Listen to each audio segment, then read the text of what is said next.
السلام عليكم ورحمة الله وبركاته. ازيكم حبايبي؟ عاملين ايه؟ يا رب تكونوا دايما بخير. وحشتوني وحشتوني وحشتوني من اخر فيديو. النهاردة يا جماعة جايين وجايبين طريقة كده جميلة للبطاطس، ولا بطاطس مقلية ولا بطاطس محمرة بالسمنة والزبدة، ولا بطاطس صينية. هنعمل النهاردة المكمورة. مكمورة يعني ايه يا شوشو؟ المكمورة يا جماعة جبنا كده شوية بطاطس حلوين، والبطاطس اليومين دول رخيصة. هنقطعها كده مكعبات وهنحطها في الحلة. هنحط عليها طماطمايه زي ما انتم شايفين. اسهل طريقة لعمايل المكمورة اللي هي البطاطس المهروسة، بس الطريقة جميلة ومختلفة. هنقطع عليها يا جماعة قرن فلفل وطماطمايه وفص من التوم، فصين كده. ما شاء الله تبارك الرحمن زي ما انتم شايفين اهوت. اسهل طريقه يا جماعه، وبعدين هتوفر معانا في الزيت بصراحه. احلى من البطاطس المقليه، وصحيه وجميله ما شاء الله تبارك الرحمن. ما بتاخدش في ايدينا 10 دقايق بالظبط زي ما انتم شايفين.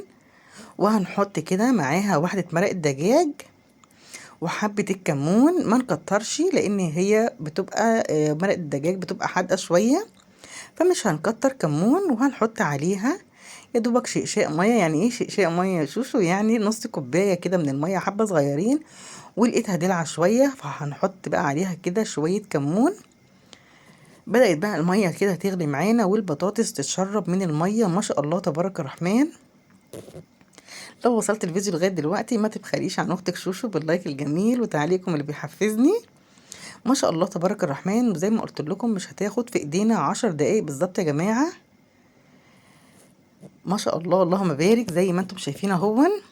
بدأت بقى البطاطس كده تتشرب من المية بتاعتنا وخلاص. ما شاء الله هي خلاص يعتبر دي كده استوت. هنهرسها كده.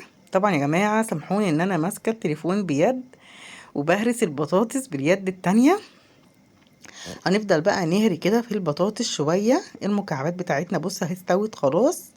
ما شاء الله تبارك الرحمن. عندك بقى زبدة بعد كده، بعد ما تستوي تحط عليها حتة زبدة كده بتبقى جميلة جدا جدا جدا. وادي البطاطس بتاعتنا ما شاء الله تبارك الرحمن مع العيش المتحمر او العيش الطازة. ما شاء الله تبارك الرحمن. اكتبوا لي بقى في الكومنتات ايه رأيكم يا جماعة النهاردة في البطاطس المهروسة بتاعتنا.